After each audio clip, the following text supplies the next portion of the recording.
Magandang araw mga kabarangay. Today is a good day kasi ang Barangay Ginebra ay pasok na sa PBA Finals. Ang magiging katapat nila daw ay ang TNT Tropang 5G. Again, rematch. Pero this time, hindi si RHJ, it's si Mac now. Pero si Mac din naman is a good import. And unfortunately, it's not going to be ball, manut ball or ball. Gusto ko sana na ball pero TNT is looking good again ha. Parang nabuhay na naman si Jordan Heading. Pero this is not a TNT video. This is a Ginebra video. Tinalo nila ang Rain or Shine sa Game 6.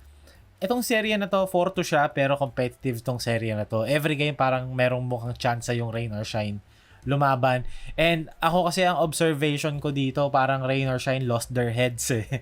Parang nawala na sila sa focus eh. Kasi nagre-reklamo na sila sa referee na wala namang, parang I don't see why. Siguro yung kay Flagrant ni JJ, fine. Yung isang tawag lang na yun. Pero yung tawagan naman has been bad for both teams. And may games pa nga na lamang ang Rain or Shine sa free throws despite them, being a team focused on shooting 3-pointers. Like Ginebra din naman. Pero 'di ba yung isang game na yun, parang 7 versus 22 to free throws Rain or Shine, panalo pa rin Ginebra. Sila pa nagre-reklamo sa tawagan. Pero anyway,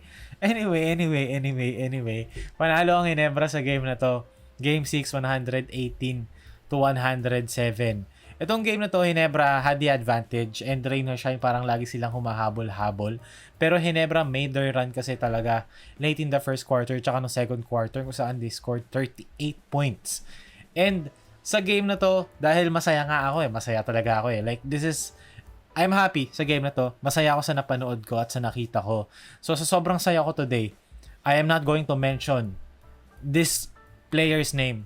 Okay, hindi ko siya i-mention at all. Kahit na itong video na to, tied and related to his performance or the lack thereof. Kasi itong video na to, gusto kong ibigyan ng love. Gusto kong i-highlight. Gusto kong i-showcase itong tatlong players na to today. Si Ralph Koo, una sa lahat, 11 points, 26 minutes, 5 rebounds. Parang ang dami niya pang rebounds kumpara sa 5. Had 3 assists. 3 out of 6 field goals, 3 out of 6 sa tres. Si Isaac Go, 3 for 3 sa tres. 9 points, 11 minutes. And then si Jeremiah Gray, played really well no second quarter.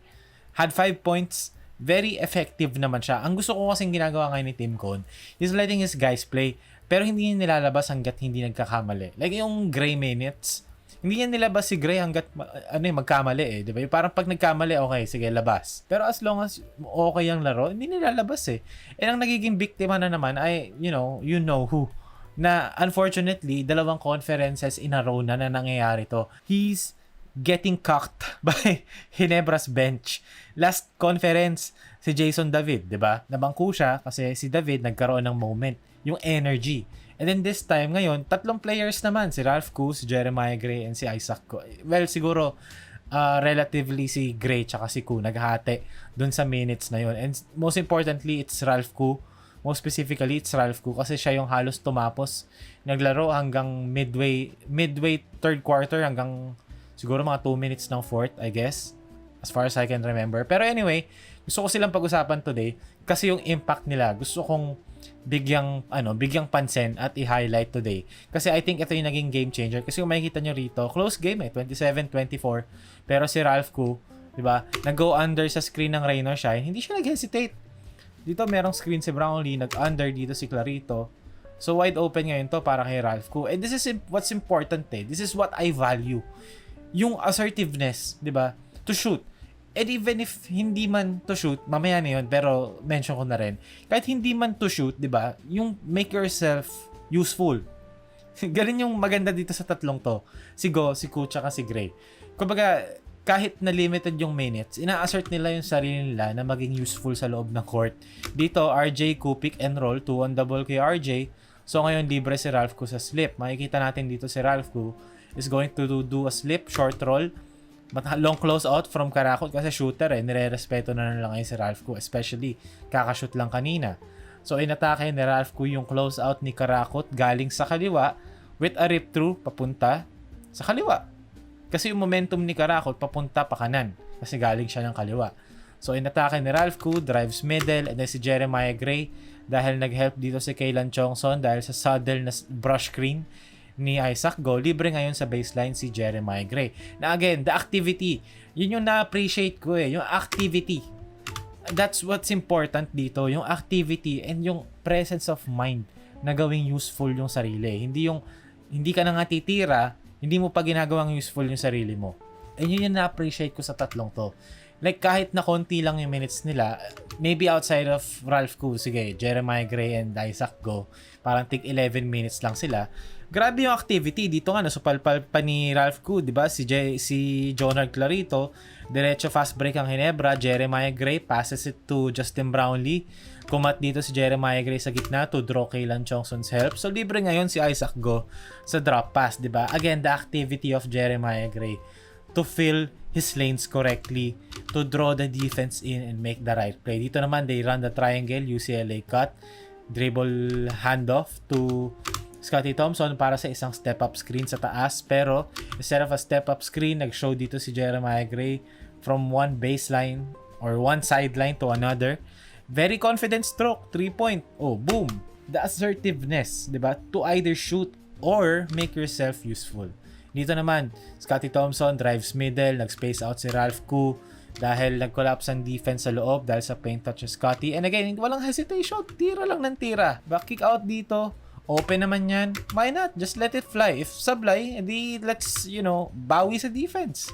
Let's make up, diba, for it. Dito naman, Scottie Thompson, Hail Mary, tumama sa board ring, thankfully. And then nakuha ni Ralph Koo yung bola. Again, the activity and the presence of mind to give it to the open guy. Foul counted Justin Brownlee dahil sa offensive rebound ni Ralph Koo. And at this point, late in the third quarter, nakahabol Raynor Shine dito. Nakahabol ang Ross against the starting lineup ng Ginebra. And then pumasok si Go, si Koo, at si Gray. Respectively, I think nauna si Koo and then sumunod si Go and then si Gray. And then doon na nagsimulang mag-shift yung tide. Nagsimula nang lumaki ulit yung lamang ng Ginebra. Again, dito, Justin Brownlee, si Isaac Go, galing sa dunker spot dahil masikip na may triangle na dito. Hindi naman pwedeng nandito si Go kasi paano drive si Brownlee. So Go space out dito sa strong side corner and rule sa defense, you don't help strong side. Because if you do, it's an easy pass kasi one pass away lang. Isaac Go corner 3-pointer wide open. Kasi of course, mag-help ka nga naman if si Brownlee. Maybe, I guess. Pero in general, you don't help strong side. You only help sa weak side. Pero again, dahil triangle nga kasi occupied yung help. Gusto ko lang balikan, sorry. Kasi na-explain ko na rin naman. So why not make it more clear siguro. Kumbaga makikita natin dito. Dalawa sa weak side, isa sa corner, isa sa wing, may Ralph Koo rito. Ideally, you want one of this guy or these guys to help kay Justin Brownlee. Pero kasi if nag-help ka sa strong side, one pass away Pero ang papadala mong help galing dito, and then ito, sasaluhin niya yan. Ang kick out mo kay Stephen Holt sa corner, ang layo. By the time na makaabot kay Holt yung bola, nabigay ni Brownlee, madali nang makaka-recover yung Ross ulit. And then magpapalit ulit to ng matchup or magsiswitch na sila permanently. Diba? So, ganun yung usual na coverage. Pero anyway, I just wanted it to make clear din naman kasi. Pero, next play, makikita natin RJ pushing the ball, Ralph Koo, open, respeto ng defense, extra pass sa corner, back-to-back 3-pointers kay Isaac Go. And again, yung activity nilang lahat diba? Dito, Ralph Koo off the inbounds, no hesitation, 3-pointer, pasok. Jeremiah Gray second half, medyo nag-dip yung laro, pero the effort was still there. Rumi-rebounds, tumatapik, the energy. Isaac Go had 4 fouls, pero hindi ka naman kasi makaka-rack up ng 4 fouls kung hindi ka nagtatry. Ibig sabihin nun sa akin, nag-try si Isaac Go. Si Ralph Koo, Isaac Go, Jeremiah Gray, lahat sila naging game changer sa game na to. And of course, di ba, andyan pa rin yung Brownlee and RJ and Scottie. Pero outside of those 3 guys, yung bench ng Ginebra, grabe, game changer. Makikita natin sa stat sheet, di ba, halos lahat plus 15 si Ralph Koo, plus 15 si Jeremiah Gray, plus 3 si Isaac Go, even Japet, plus 6. Then of course, itong dalawang to, mataas ang plus, pero again, step up, man. Come on, di ba? Step up, please. At this point, iti-trade ko na to para lang sa or sa rights, quote-unquote, ng isang Bobby Ray Parks Jr. Not even a tangible thing, di ba?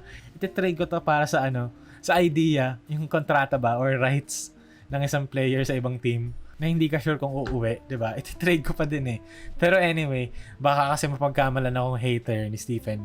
Hindi ko nga pala i-mention. baka pagkamalan, every video na lang hini-hate ko na Baka gusto ko namang kumalma and dahil good mood din naman ako dahil sa panalo na to, especially seeing Jeremiah Gray play well again. Paborito ko si Jeremiah Gray kasi I can relate to Jeremiah Gray. Nung naglalaro pa ako sa mga paliga-liga, ganyan din yung role ko Corner-corner, activity, tapik-tapik. Pero hindi ako naglalaro masyado kasi kapag matagal na yung minutes ko, nagiging negative na yung effect ko sa court kasi liability na ako sa defense. Ang dami ko ng turnover.